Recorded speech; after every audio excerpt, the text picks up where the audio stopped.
Muy buenas noches. Le damos la más cordial de las bienvenidas.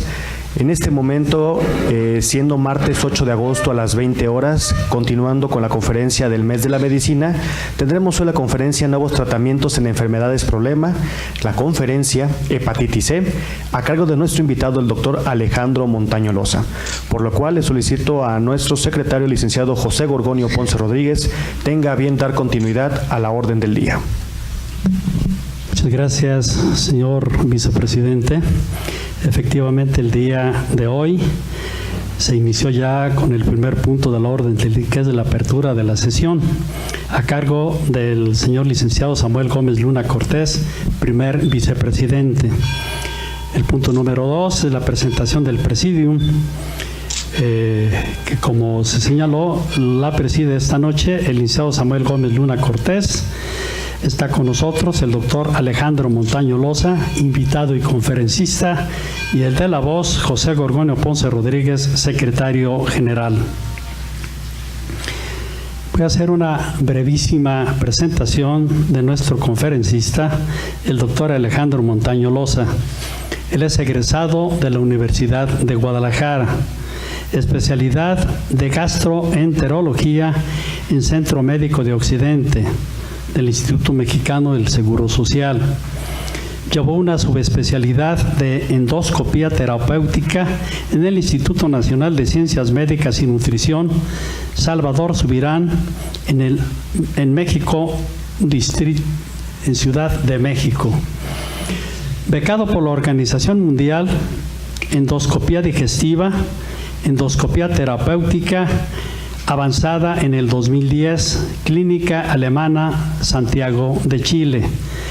Él está certificado por el Consejo Mexicano de Gastroenterología, Asociación Civil, en gastroenterología y endoscopía del aparato digestivo desde el 2005. En esas condiciones lo recibimos con un aplauso y le damos el uso de la voz.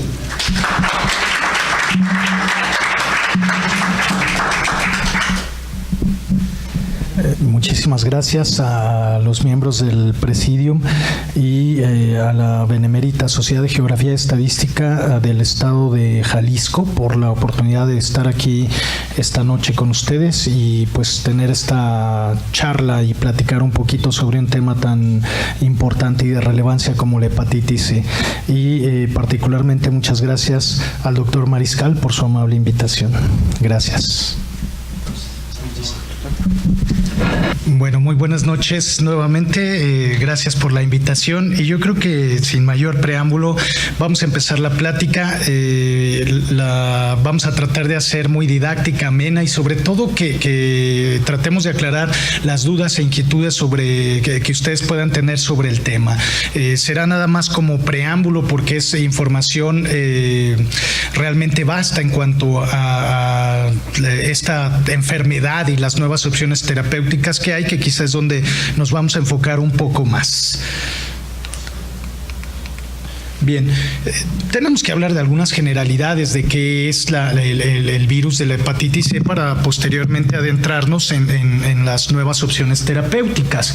Este es un tipo de virus que pertenece a este género y a esta familia, pero sobre todo es importante saber que tiene genotipos, porque el tratamiento va enfocado o es diferente de acuerdo a cada tipo de genotipo y también tiene subtipos dentro de esos genotipos que, como hablaremos más adelante, es importante en cuanto a la presentación en México y a nivel de nuestra región occidente, cuál es el subtipo más importante y cuál es la respuesta a los tratamientos.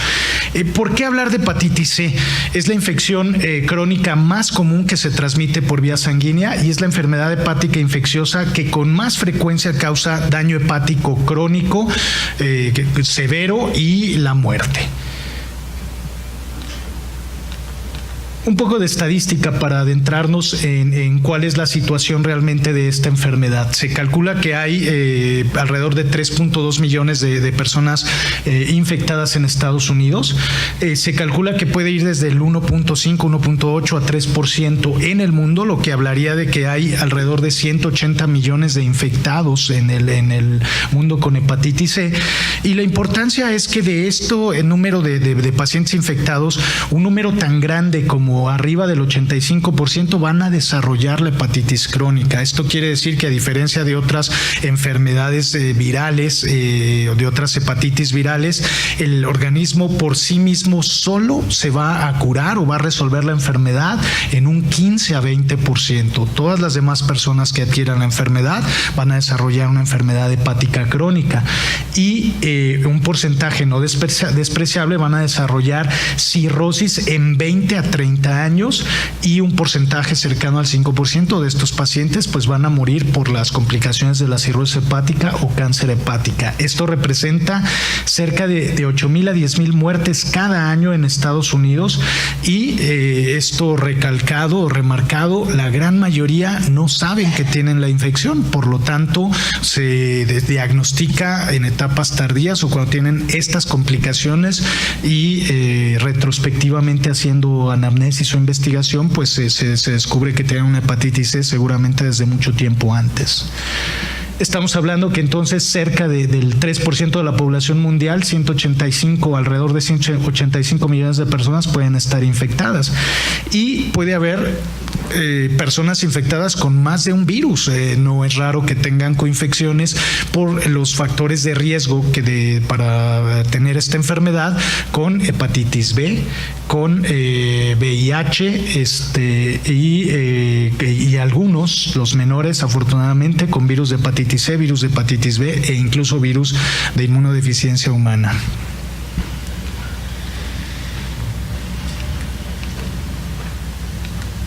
¿Cuál es la situación en nuestra situación geográfica, en nuestra región?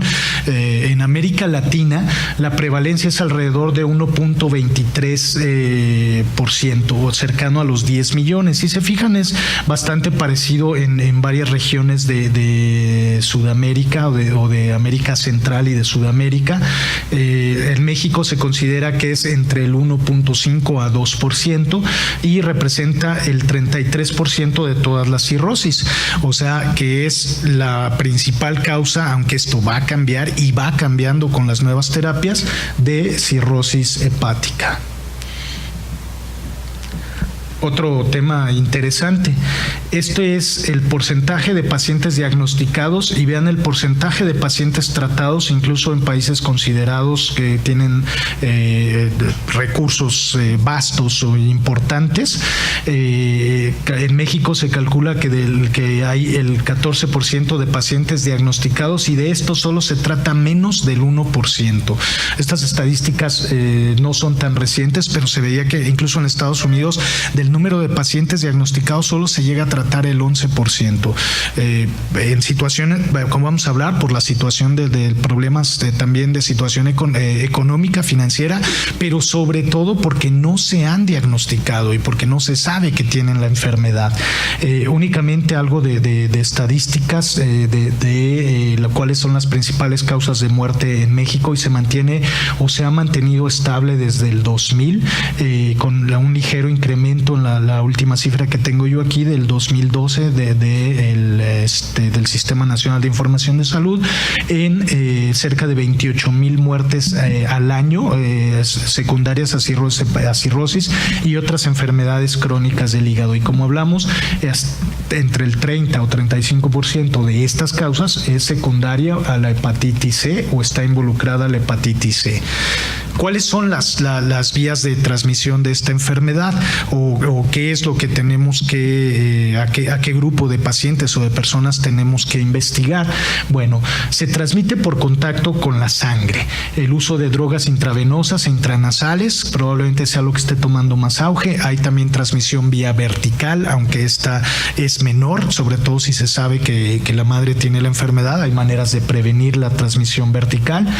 Puede transmitirse sexualmente, Actualmente es poco común, aunque esto probablemente nos enteremos de información diferente más adelante. Anteriormente se consideraba que podía ser menor al 1% e incluso en parejas monógamas no se consideraba o no se sugería que se usara algún método de anticoncepción por el bajo riesgo de transmisión por vía sexual, pero actualmente hay reportes que hablan que puede ser hasta cercano al 10 o al 15% la transmisión vía sexual. Pero en México, en realidad, aunque aquí se habla de que la sangre segura es a partir de 1992, todavía vemos muchos pacientes que se transfundieron en esas etapas previas a la investigación de lo que se denomina sangre segura, cirugías o trasplantes. Y es probablemente uno de los grupos de riesgo en México. Quizá ahorita ahondemos un poquito más de quién tenemos que investigar en México. Y lo que ya habíamos mencionado, dos temas muy importantes: la infección aguda en más del 80% va a llevar a una infección crónica, y no hay vacuna para la hepatitis C como sí hay para la hepatitis B. La mayoría de las infecciones se dieron entre 20 y 40 años previos a la identificación del virus. Esto quiere decir que depende del paciente. Si es un fibrosante lento o fibrosante rápido, este es el tiempo que puede pasar para que dé manifestaciones la enfermedad, y generalmente no da manifestaciones agudas. O sea, este tipo de hepatitis no lo vamos a identificar. No es el paciente que llega amarillo, con ictericia, con malestar general, con un cuadro prodrómico. Eso será otro tipo de hepatitis virales y no la hepatitis C. La hepatitis C es muy raro que se diagnostique de manera aguda, y por lo tanto se diagnostica generalmente, si no se investiga dirigidamente, hasta 20 o 40 años después de que realmente hubo la transmisión. La incidencia disminuye, pero el número de pacientes que desarrollan las complicaciones, cirrosis, cáncer y todas las complicaciones de la cirrosis hepática se incrementa, y se considera que va a llegar a tener su mayor pico entre el 2020 y 2030. Los costos por no tratar la hepatitis C continuarán incrementándose durante los próximos 20 años. De aquí, aunque hablaremos un poquito más adelante, que definitivamente el costo mayor es no tratar la enfermedad, a pesar de que los nuevos tratamientos o las nuevas terapias, como vamos a ver, pues son terapias que tienen un alto costo.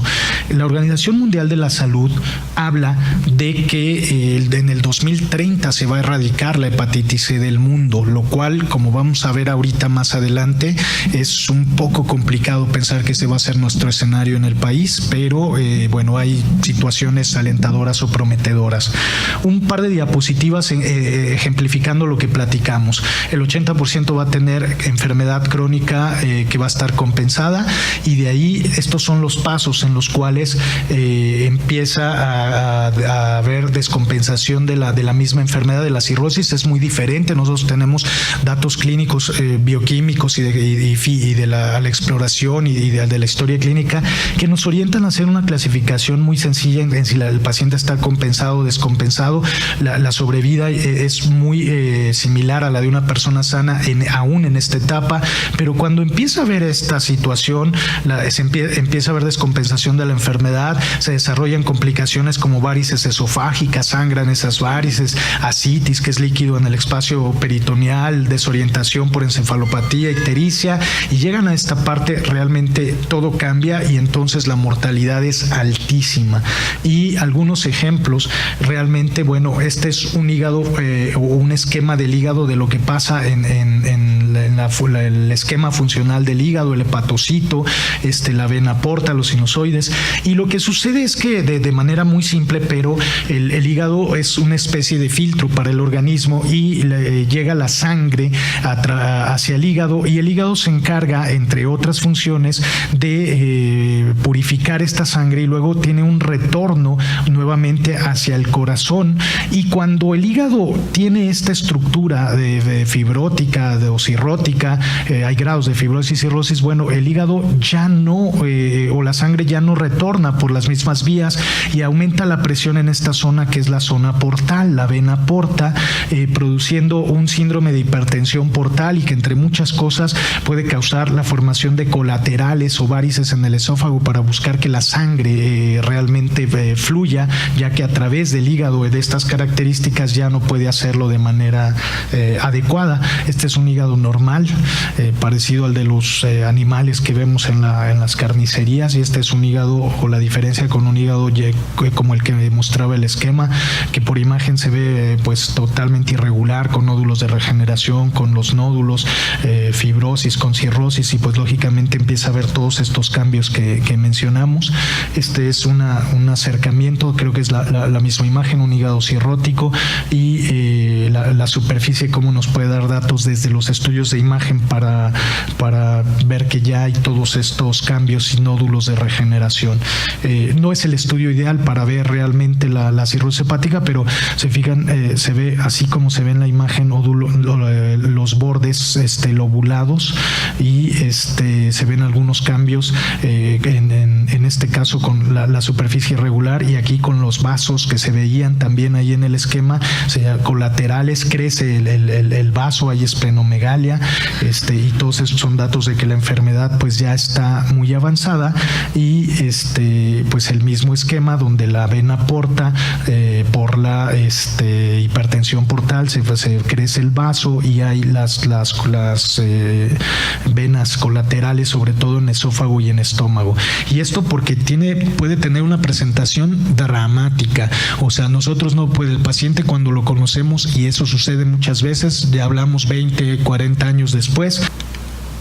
Este es un esófago normal y en el cual no hay varices. Este es un esófago en el cual hay pequeñas varices. Se empieza a ver cómo se forman aquí estas colaterales secundarios a la hipertensión portal, y estas son las varices grandes, tortuosas, que rompen la presión de la pared por el aumento de la presión, y estas tienen sangrados como este que se ve aquí. Se rompe la pared y sangra de manera realmente muy agresiva, y son episodios en los que puede haber desenlace fatal no en pocas ocasiones, y eso es como después de que llegan estos pacientes, nosotros haciendo investigación vemos que hace 20, 30 años, 40 años tuvieron algún factor de riesgo, y en muchas ocasiones esto es secundario a la hepatitis C. Bien, solo tratando de demostrar que generalmente los pacientes llegan ya con datos muy avanzados, o con datos de complicación que es la cirrosis hepática. Entonces no hay datos realmente para pensar que el paciente tiene una hepatitis C únicamente, fuera de investigar dirigidamente los pacientes que tienen los factores de riesgo, o las personas que tienen los factores de riesgo. Esto es meternos un poco a la historia de la hepatitis, y ya propiamente a lo que nos atañe el día de hoy, de tratamientos o nuevas terapéuticas, porque es una enfermedad sumamente interesante. Estamos hablando que en 1975 se descubre, o se empieza a descubrir, que hay un virus que no es el virus de la hepatitis A y no es el virus de la hepatitis B, pues simplemente se empezó a llamar virus no A, no B, y estamos hablando que han pasado un poco más de 30 años, y ha cambiado desde no conocer la enfermedad hasta tener medicamentos que prácticamente curan la enfermedad. Es una enfermedad de características muy particulares. Yo creo que tenemos pocos ejemplos en medicina de estas dimensiones, en los cuales una enfermedad joven se tiene realmente la perspectiva actual de poder erradicar en el mundo. Les decía que la Organización Mundial de la Salud prevé que con las nuevas terapias en el 2030 puede estar erradicada esta enfermedad, con sus asegúnes, como vamos a ver. En el 89 se identifica el virus, en el 93 se empieza a delinear la organización del genoma del virus de hepatitis C, y se encuentran o se analizan cuáles son las estructuras del virus y precisamente dónde se puede actuar o dónde actúan los medicamentos. Se realiza la primera clonación del virus de hepatitis C, y estos eran los primeros tratamientos para hepatitis C, primero con interferón convencional antes del interferón alfa, y posteriormente se le agrega ribavirina. Ahorita vamos a ver en un esquema cuáles eran las respuestas de de tratamiento con estas opciones. Posteriormente, algunas características muy importantes dentro de todo el avance de la enfermedad, se vio que había algunas características genéticas, la interleucina 28 en algunos grupos de pacientes que eran más favorables y respondían mejor a la enfermedad. En el 2011 se aprueban los primeros antivirales directos de primera generación que fueron menos útiles de lo que se pensaba. Se tiene completamente conoce el ciclo de vida del virus de hepatitis C y en el 2013 y en el 2014 se aprueban los antivirales directos por vía oral libres de interferón. Desde el 2014 hay estos medicamentos en el mundo. Únicamente es el doctor Hutchinson y él fue un pionero en cuanto, como vamos a ver, a agregar al interferón otro antiviral de acción directa, análogo nucleósido, la ribavirina, y cambió realmente también las posibilidades de tratamiento. Esta diapositiva la dejé porque hace no mucho tiempo, 2011, 2012, este era el tratamiento. Interferón, ribavirina, como vamos a ver, eran tratamientos muy difíciles de llevar, muy complicados, con muchos efectos secundarios, y ahorita vamos a ver con qué tasas de respuesta. Si se hablaba de que si realmente podría haber tratamientos sin el interferón que pudieran curar la hepatitis C, y estamos hablando de que aparecen los medicamentos actuales de antivirales de acción directa primero junto con el medicamento. 2003, 12, 14, 15 empieza a adquirir experiencias y estamos exactamente aquí en el cual se dan los medicamentos o se tiene la posibilidad de darlos sin el interferón, y la gran mayoría sin ribavirina, que también tiene algunos efectos secundarios. Esto es más esquemático de cuál es la historia de estos tratamientos que hemos mencionado. Vean la diferencia. Se daba monoterapia con interferón por 24 semanas y respondían el 6%. Estamos hablando de genotipo 1, que es el más común. Hablamos al principio que hay genotipos, diferentes genotipos. El genotipo 1 es el más común en México, el 1B es el más común, pero antes era el que respondía menos. La monoterapia, cuando se daba por 48 semanas, subía al 11%, 72 semanas al 17%, y estos eran logros que se consideraba importantísimos. Hablábamos que el doctor Hutchinson agrega ribavirina y se dobla la posibilidad de respuesta.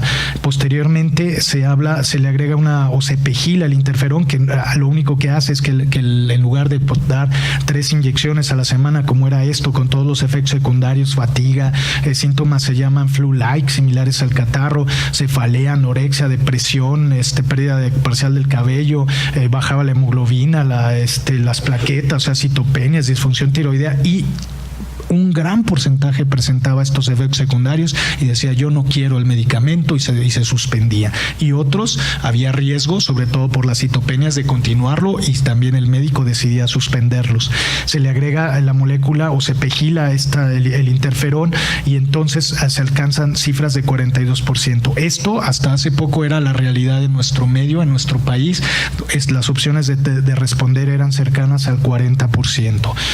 Posteriormente se agrega los antivirales de acción directa iniciales de primera generación: Boceprevir, Telaprevir, Simeprevir. El Telaprevir no llegó a México, el Boceprevir llegó poco, hay poca experiencia y realmente también con muchos efectos secundarios, pero del 40 se fue al 60 o el 70%.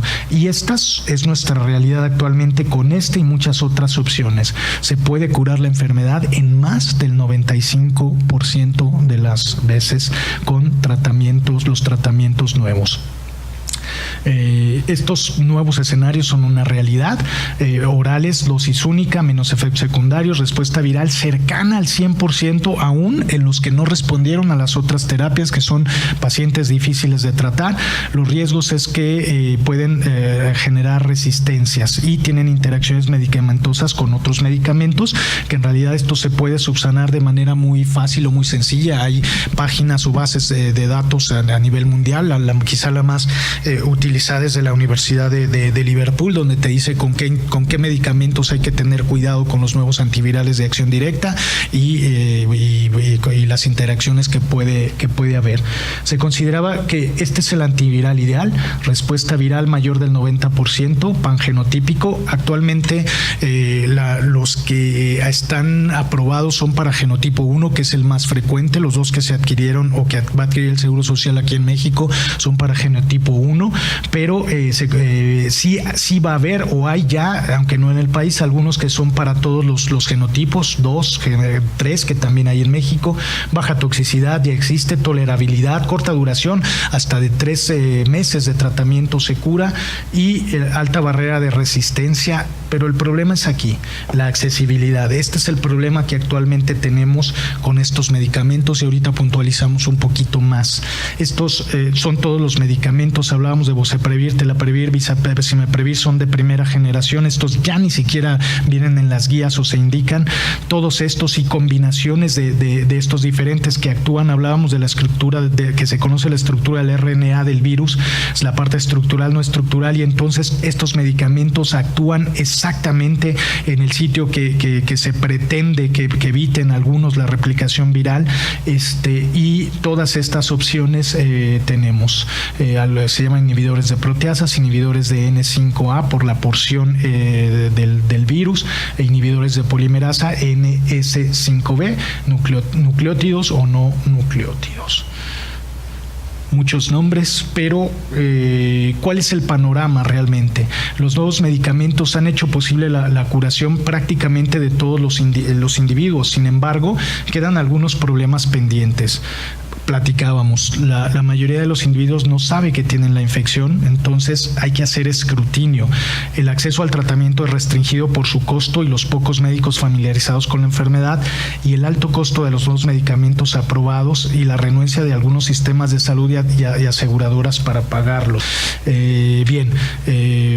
Únicamente regresemos un poquito. Hay que hacer énfasis en que si no sabemos o si no tenemos diagnosticada la enfermedad, no se va a poder tratar, y si más de la mitad no están tratadas, creo que nos atañe aún con estos nuevos tratamientos hacer la investigación en qué pacientes, que es el anglicismo de screening, uso de drogas IV, pacientes con VIH, hemofilia, hemodiálisis.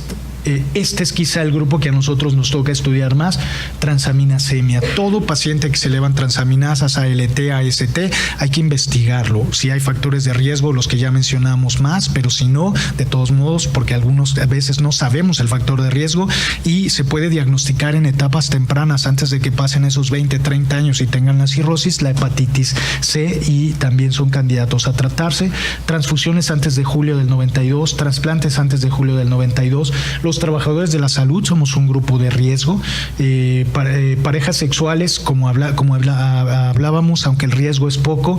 Hijos, familiares directos de personas infectadas con virus de hepatitis C, aunque el factor de riesgo es quizá con instrumentos o utensilios que estén en contacto con la sangre. Y esto, el término anglosajón, o los baby boomers nacidos entre el 45 y el 65, se ha estudiado en Estados Unidos que son el grupo que tiene mayor riesgo de tener la enfermedad, independientemente de los factores de riesgo. Quizá no se pueda traducir o trasladar exactamente a nuestro medio, pero quizá sería interesante crear nuestra propia estadística de en qué personas debemos de investigarlo, aparte de todas los que tienen los factores de riesgo. Bien. Vamos entrando un poquito realmente a cuál es la problemática actual de estos medicamentos. Esto, y es referencias ya del 2013. Se aprobó en el 2013 el Sofosbuvir, que es el primero de los medicamentos de segunda generación. Se hablaba de $1,000 por píldora, y que estos tratamientos eran $84,000 en 12 semanas, 60,000 euros por 24 semanas. En India se produce de manera genérica, y las mismas farmacéuticas sean en acuerdo con los gobiernos de estos países, porque es una pandemia en la India. Bueno, se fabrica a un costo 45 veces menor el mismo medicamento. Este medicamento se llama Harvoni, es el que tiene mayor tiempo. Combina un medicamento de los que mencionamos antes que se llama Sofosbuvir con Ledipasvir, y este es el costo, $96,000. En México ya existe. Tardaron un tiempo en sacarlo, tiene un poquito principios de año. Únicamente aquí se llama Harvoni con J por alguna situación de la Cofepris. Realmente en todo el mundo se llama Harvoni, y aquí se llama con J Harvoni. Existe, el que tiene la capacidad de pagarlo puede ir y comprarlo en la farmacia y empezar a tomarlo, una pastilla al día, generalmente por 3 meses, y se cura la hepatitis C. Los altos costos han forzado obligado a los pagadores o a los seguros o a los servicios de salud a racionar los tratamientos, y es lo que va a pasar aquí en México, porque no vamos a tener tratamiento para todos. Eso ha causado protestas a nivel mundial desde estas fechas. Los seguros y las compañías farmacéuticas pues dicen que son medicamentos muy caros y que no los van a pagar, aunque realmente empieza a haber mayor accesibilidad para pagar estos tratamientos los seguros de gastos médicos. Esto en España realmente, cuando les dijeron no tenemos realmente para todos y vamos a tratar unos cuantos, que es lo que se va a empezar a hacer aquí en México, por cierto. Esto pasó en España hace algunos años y pues los españoles salieron a la calle y se manifestaron y dijeron que todos deberían de tener el tratamiento, y actualmente España, Alemania, Canadá, algunos países tienen todos los medicamentos que acabamos de mencionar. Son servicios de salud realmente pública o seguridad pública que realmente pueden o tener acceso a todo este tipo de medicamentos, y ellos pues lógicamente hicieron también su trabajo para que, o los mismos pacientes y la comunidad, para que esto sucediera. China rechazó la patente de Sovaldi por los costos y están creando versiones genéricas. China dice que incluso está fabricando una vacuna para hepatitis C. Lo que sucede con China es que por su situación política, pues realmente la información es realmente cerrada, no lo sabemos fuera de lo que estén haciendo o lo que no estén haciendo. Probablemente tengan la capacidad y la tecnología para hacerlo, pero no se difunde ese conocimiento. En esta época, el presidente de la Asociación Española para el Estudio del Hígado consideraba que lógicamente mientras más medicamentos salieran, como ya es la situación, pues le iban a bajar los costos de los medicamentos, pero cuando empezaron a ver lo que hicieron los españoles precisamente es que hablaba que todas las personas que tenían ya, sobre todo en etapa avanzada, la enfermedad, pues pasaban viendo cuándo iban a tener la opción de poder tratar su enfermedad. Es un artículo que salió en esa época, en el 2015, que se llamaba La Bolsa o la Vida, y se publicó en enero del 2015 precisamente porque decían, ya tenemos la posibilidad de curarnos y el Estado pues simplemente no nos provee esta capacidad, y se consideraba que era una situación hasta cierto punto criminal. Esta frase precisamente de Bertolt Brecht, en el cual precisamente habla de que hay muchas maneras de matar. Pueden meterte un cuchillo en el vientre, quitarte el pan, desahuciarte de tu casa, empujarte hasta el suicidio o no curarte de una enfermedad. Solo pocas de estas cosas están prohibidas en nuestro estado. Y era realmente una realidad, o es una realidad, porque actualmente existe ya la tecnología para curar la enfermedad. Lo que sucede es que no en todos lados o en diferentes regiones del mundo no se tiene la opción para realmente curar la enfermedad actualmente. Ya hablando de los antivirales de acción directa, cuando salieron, los costos que había en esa época, estos ya no se usan, ni Boceprevir ni Simiprevir. Dejé estos dos nada más porque son los que hay en México. Hay todos los que mencionamos, pero en el sector salud, el director del Seguro Social anunció hace algunos meses que se hizo la compra de estos medicamentos. Va a haber ya para algunos asegurados. La información no se sabe exactamente para cuántos pacientes, cuántos van a empezar, pero va a haber estas dos opciones: Sofosbuvir, Ledipasvir, que es el Harvoni, y el Viekirapac, que tiene 3 medicamentos, y se van a empezar a tratar los pacientes con hepatitis C a nivel institucional. Nuevamente, ¿cuáles eran las opciones hasta las que tenemos ahora? Dejé estas precisamente. Esta es la terapia triple, y estas son las que hay: Sofosbuvir, Ledipasvir. También hay estas opciones en medicina privada, pero vean los medicamentos: 2 tabletas una vez al día, la terapia triple, 1 tableta una vez al día. día. Esto es lo que ha cambiado en cuanto al tratamiento. Esto ya lo mencionamos. Boceprevir y Cimeprevir ya no se usan. Viekira Pak está disponible desde el 2015, 283,333 pesos por mes. El tratamiento es por 12 semanas. Ha bajado un poco, como alrededor de 100,000 pesos, pero es cerca de 800,000 pesos el tratamiento por 12 semanas. Y hay pacientes que lo van a requerir por 24 semanas. Consta de estos tratamientos 24 semanas cuando es genotipo 1A, y bueno, son medicamentos muy bien tolerados, efectivo en pacientes difíciles de tratar. Mencionábamos que en pacientes coinfectados, VIH, insuficiencia renal, ya en todo se puede tratar, pues trasplantados, y es el primer régimen que llegó aquí a México. Y esto abre otra disyuntiva moral. Bueno, vamos a tener tratamientos aquí en México a nivel de seguridad social. ¿A quién vamos a tratar? ¿Y por qué? ¿Y a quién debemos de tratar? El tratamiento está indicado en quién. Todos los pacientes que tienen hepatitis C, los que se diagnostican inicialmente, porque por lo que platicábamos, pruebas de funcionamiento hepático elevadas, se hace el anticuerpo para el virus de hepatitis C y se trata y se previene de que llegue a la cirrosis. Ahora, los pacientes con la situación dramática, como vimos hace rato, que se presentan con sangrado por varices esofágicas, cirrosis avanzada, que antes no se trataban por los efectos secundarios, claro que deben de tratarse. Incluso cuando no tienes todos los recursos, como va a ser nuestra situación, deben de priorizarse. Los que tienen cirrosis, descompensada, coinfectados, enfermedades extrahepáticas, que ya estén en una lista de trasplante para hepático por su enfermedad tan avanzada. Por lo tanto, estos son los que se deberán priorizar. Claro que ahora la situación es, eso no quiere decir que los demás no se deban de tratar, porque ojo, todos los pacientes naïves que nunca se han tratado, previamente tratados, compensados o descompensados. Pero lo que se sugiere es que se van a diferir los que tengan una enfermedad mínima, o sea, que estén compensadas. ¿Por qué? Porque, bueno, pues hay que tratar primero estos y después los que no tienen una situación de urgencia. Y quizá los únicos pacientes que no se deban de tratar ahorita, pues son los que tienen una pobre expectativa de vida por alguna otra situación, por algún otro comórbido, porque se debe de priorizar primero los pacientes.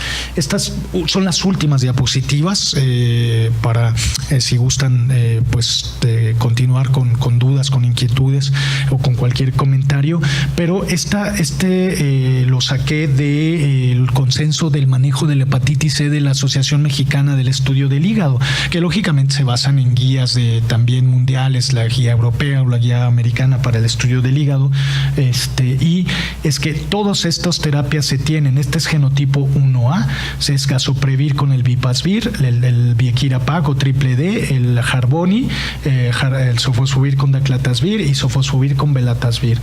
Todos se tienen en México. Y vean, genotipo 1A, 12 semanas sin ribavirina, 12 semanas sin ribavirina, 8 semanas sin ribavirina, 12 semanas sin ribavirina, y respuestas mayores al 95% en todos los pacientes. O sea, esto cambió abismalmente las posibilidades del tratamiento. Esto es sin tratamiento previo, pero ahora vámonos al tratamiento previo sin cirrosis, o sea, el grupo que se detecta de manera incidental. 12 semanas sin ribavirina o 16 semanas con ribavirina, 12 semanas, 12 semanas, 12 semanas, 12 semanas. Posibilidades igual arriba del 95%. ¿Saben? La posibilidad de retratar estos pacientes que no habían respondido a interferón con ribavirina eran menores al 5%. O sea, hasta hace unos pocos años, los pacientes que no habían respondido a la terapia doble, pues ya no se les daba otra terapia doble. ¿Por qué? Porque 5% de posibilidades de responder.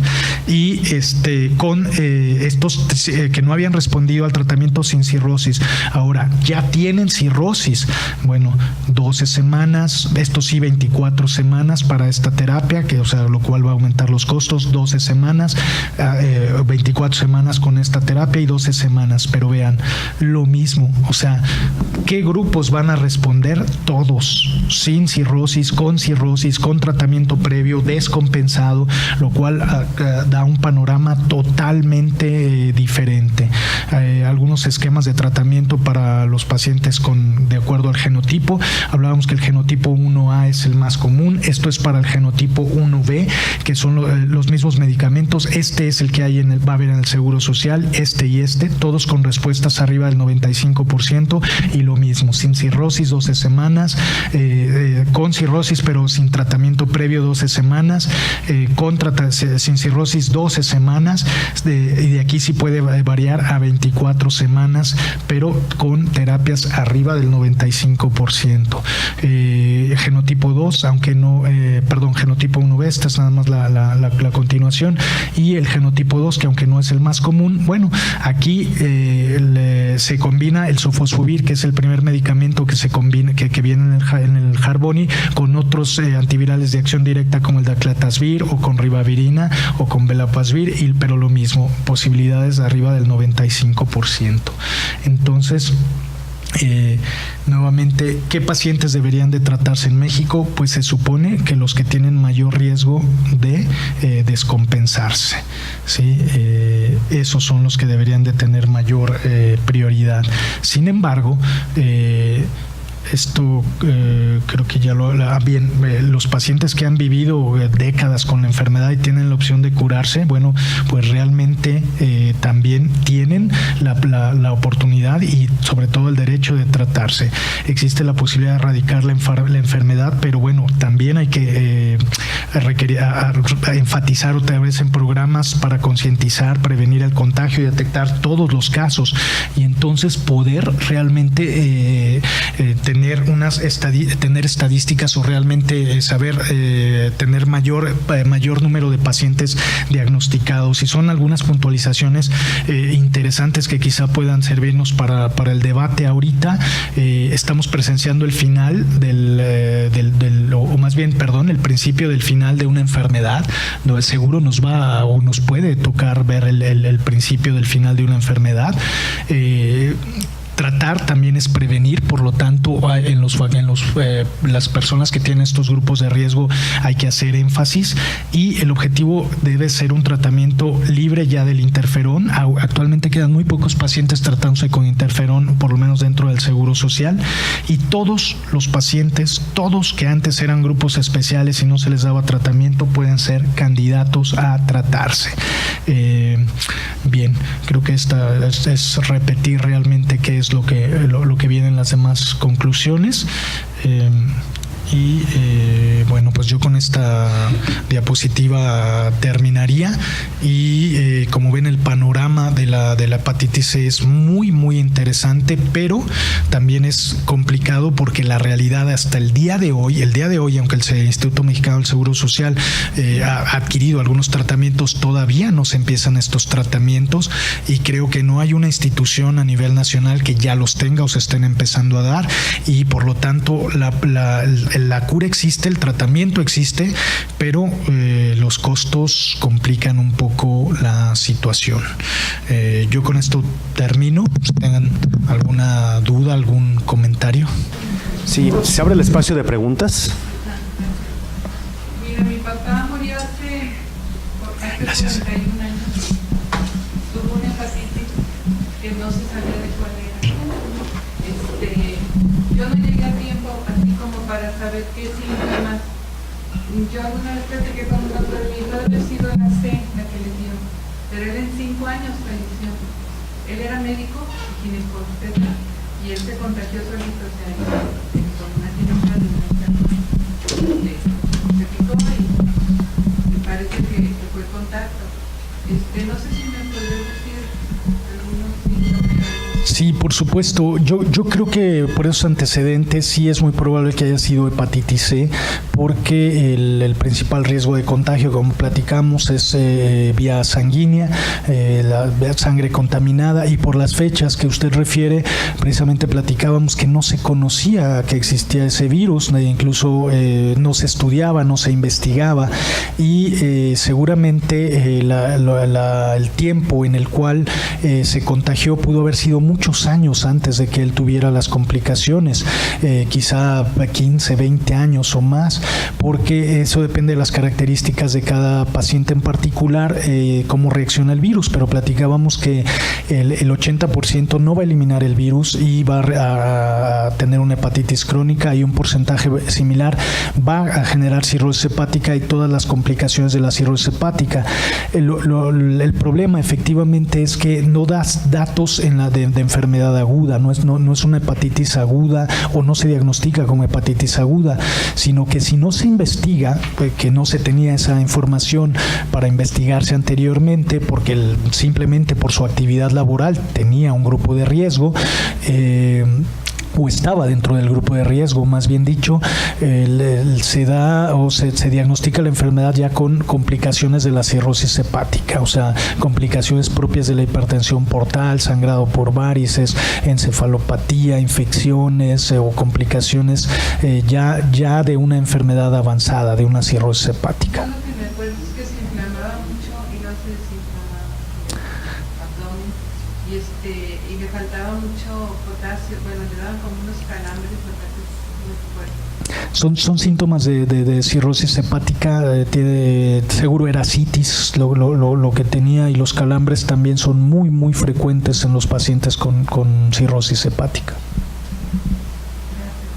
De nada. Sí, claro. El costo de la medicina pues es súper exagerado. La primera vez que veo eso me hace pensar que porque no hay suficientes pacientes a nivel mundial, los laboratorios tratan de recuperar sus costos de inversión y por eso lo dan tan caros, ¿no? Es así más o menos el esquema. No exactamente. Lógicamente, en algunas regiones del mundo el porcentaje de población infectada es mayor que en otros. En México se habla que es entre el 1.5 o 2%, quizá menor del 2%, pero estamos hablando que a nivel mundial, como vimos inicialmente, son millones de personas infectadas, y en algunas regiones como en India o el Oriente es verdaderamente una pandemia. No es propiamente porque no haya pacientes. Aquí en México, precisamente, pues estamos hablando, quizá alguien me pueda ayudar aquí, ¿cuántos millones de habitantes hay actualmente en México? No tengo yo la cifra. Pues es cuestión de hacer números. De 120 millones se calcula que el 2%, o sea, quiere decir que alrededor de 12 millones de personas tienen hepatitis C en México. Simplemente no se han diagnosticado. No se hace, yo siento yo que, o sea, por lo que deduzco y había escuchado yo, era más tardada en detectarse. No, por supuesto, no se diagnostica. Perdón, ¿me iba a comentar algo más? Sí, en este caso, que por eso hace que de pronto exactamente no se sepa cuántos hay actualmente activos, porque son los conocidos. Y yo lo que digo es que tal vez la demanda de medicamentos a nivel mundial no es tan fuerte que baje los costos, porque yo creo que producir una cápsula no debe estar costosa materialmente, pero siento que el laboratorio pues quiere recuperar su inversión. Sí, por supuesto, es un tema ya bastante controversial, pero no, los pacientes sí lo hay, son porcentajes altísimos. De hecho, precisamente por eso, o tratando de evitar, estos pacientes son pacientes que llegan todos los días a los servicios de salud y que llegan con las complicaciones de la cirrosis hepática, o sea, sangrando por varices, con encefalopatía, con ascitis, con peritonitis, y el 33% de los que tienen cirrosis hepática es por hepatitis C. O sea, eso es un número muy, muy alto, eso no hay duda, tanto en México como en América Latina y quizá en otros países. El problema con los costos no es que no haya pacientes, el problema con los costos es que desgraciadamente a nivel mundial la investigación no la hacen las universidades o les hacen poco por las universidades, las hacen los laboratorios, y los laboratorios pues van a querer recuperar su inversión y son los que tienen no poco tiempo, o sea, tienen 10, 15 años investigando estas moléculas, y cuando salen al mercado pues quieren recuperar su inversión. Estamos hablando que seguramente tienen 10, 15 años gastando en investigación, que sí debe de ser bastante oneroso. No sé si para esos costos que son realmente excesivos, yo estoy totalmente de acuerdo, pero lo que sucede es que incluso aquí en México llegó uno y llegaron todos. Entonces si alguien tiene ahorita entre 700, 800 mil pesos para tratarse, tiene 3 opciones, 4 opciones. Entonces ahí sí que el laboratorio que lo sacó antes a lo mejor tuvo poco tiempo para realmente no tener tanta competencia con otros laboratorios. Sí son temas un poco complicados. Sin embargo, bueno, estos mismos medicamentos con estos costos seguramente al sector salud se los vendieron a costos mucho más bajos, porque compraron miles de tratamientos. Yo no tengo la información cuántos, pero debe de haber sido los mismos tratamientos que cuestan 700 mil pesos, se los deben de haber vendido al sector salud, pues seguro en menos de 200 mil pesos, para que compraran miles de tratamientos, y ahí es donde bueno, negocian un poco. Y lo que se hablaba desde el 2015, al haber más medicamentos de estos medicamentos de segunda generación, los costos tendrán que bajar porque hay mayor competencia. Pero la situación actual es muy complicada, porque alguien que no tiene, en nuestro país no tiene seguro social, y aún teniendo seguro social, no sé si tenga la capacidad o de poder llegar a estar dentro de los pacientes que se van a tratar, y tiene hepatitis C y tiene una cirrosis hepática descompensada, y decirle, bueno, si no tienes 700 mil pesos, aquí está el medicamento, está en la farmacia, te puedes curar, pero no tienes la capacidad de hacerlo, es trágico, ¿no? Es trágico. Gracias. Pero sí, un comentario sobre este planteamiento que se acaba de mencionar. He tenido oportunidad de platicar con algunos de los investigadores que están en la fase de desarrollo de nuevos fármacos, y estamos hablando de grandes empresas farmacéuticas, fundamentalmente americanas y europeas. Me comentaba este investigador que en las fases iniciales del desarrollo de un medicamento, los laboratorios calculaban cuánto era el costo que iban a invertir, qué cantidad de dinero iban a invertir para desarrollar la molécula, una molécula que puede tardar, como ha sido mencionada, entre 5, 10 o más años. Entonces las empresas farmacéuticas van calculando cuánto es lo que van a gastar, y de eso va a derivar el precio del producto.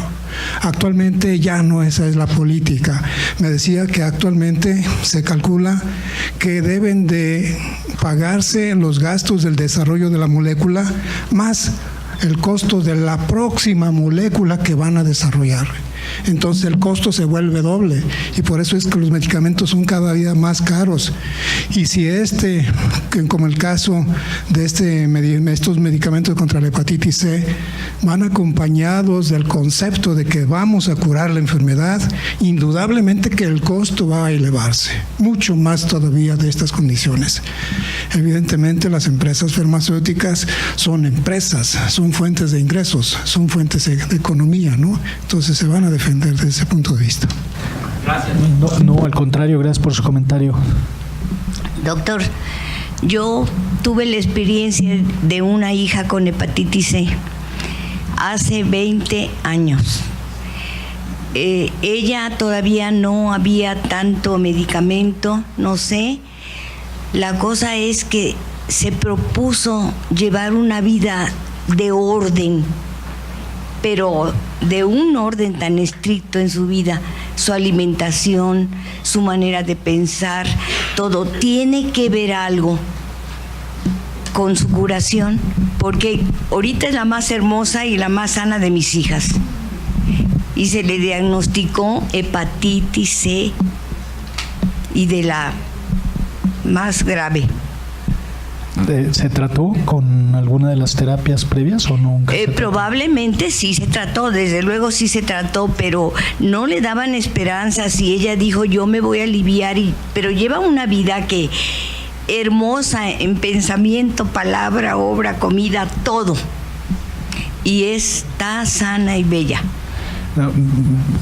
Tiene que ver una... Por supuesto, la respuesta es que claro que sí, y no solo para la hepatitis C, sino para todas las enfermedades. A veces son esas cuestiones que uno olvida, pero bueno, la inflamación del hígado crónica la puede dar virus, hepatitis C, hepatitis B, que se vuelven crónicas, la da el sobrepeso, la da el consumo de alcohol, y la da a veces medicamentos, hay daño por drogas. Entonces, si aparte se suman o se aunan todas estas cuestiones, pues una cosa no excluye la otra. Un paciente que tiene virus de hepatitis C y aparte tiene sobrepeso y aparte tiene etilismo, bueno, pues claro que ese paciente tiene 2 o 3 factores de riesgo para tener complicaciones y entonces sí desarrollar la cirrosis hepática, el hepatocarcinoma y muchas causas de inflamación.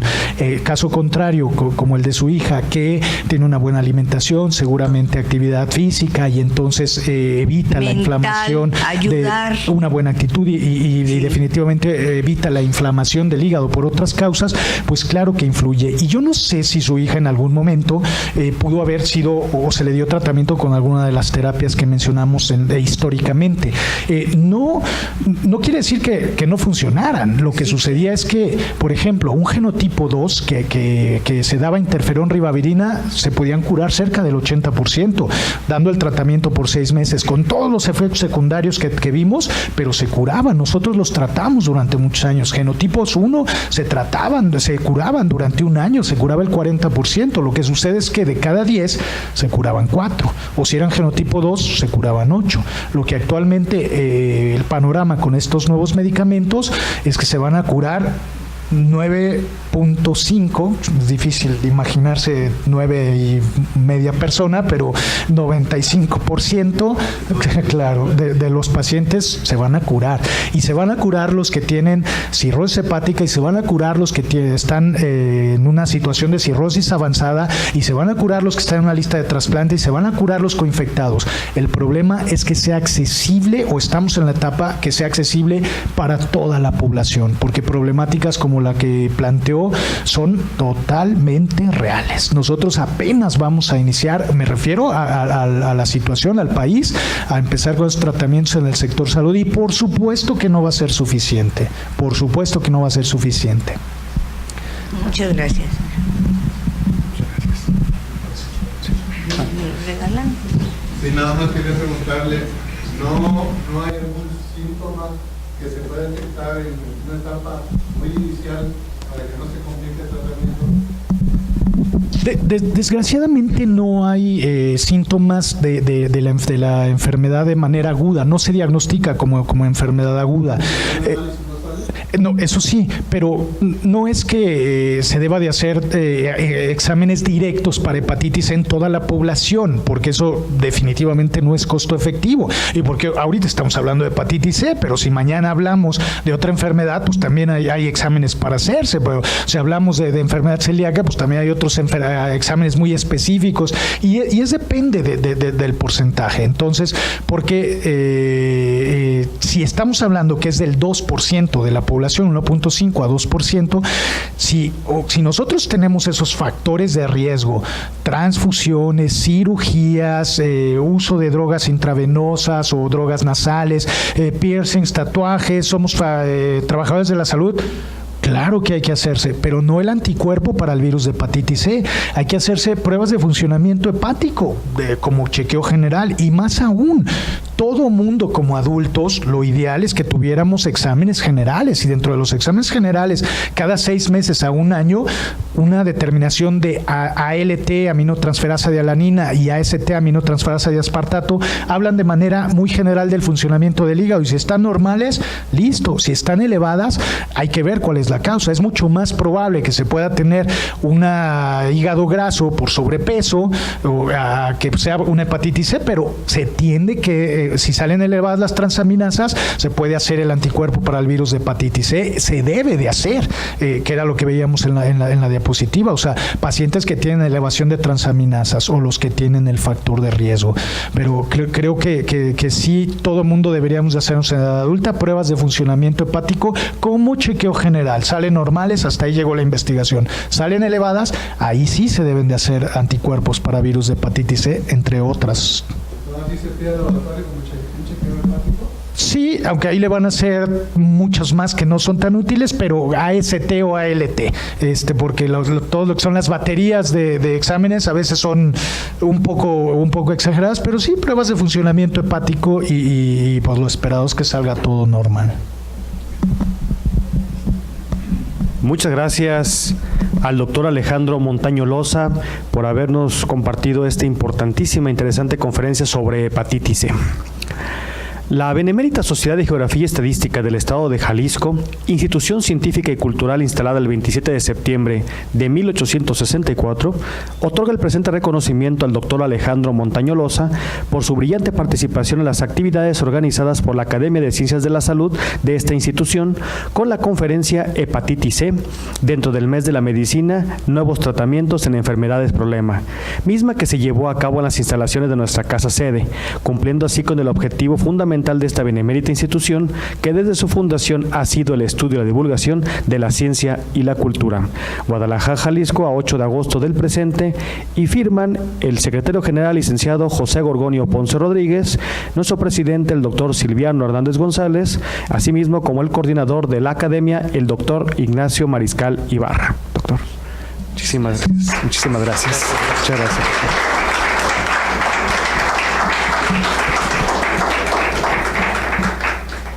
Queremos reconocer la presencia de dos expresidentes de esta benemérita institución, don Eduardo Velasco Briceño y don Julio Santillán Becerra.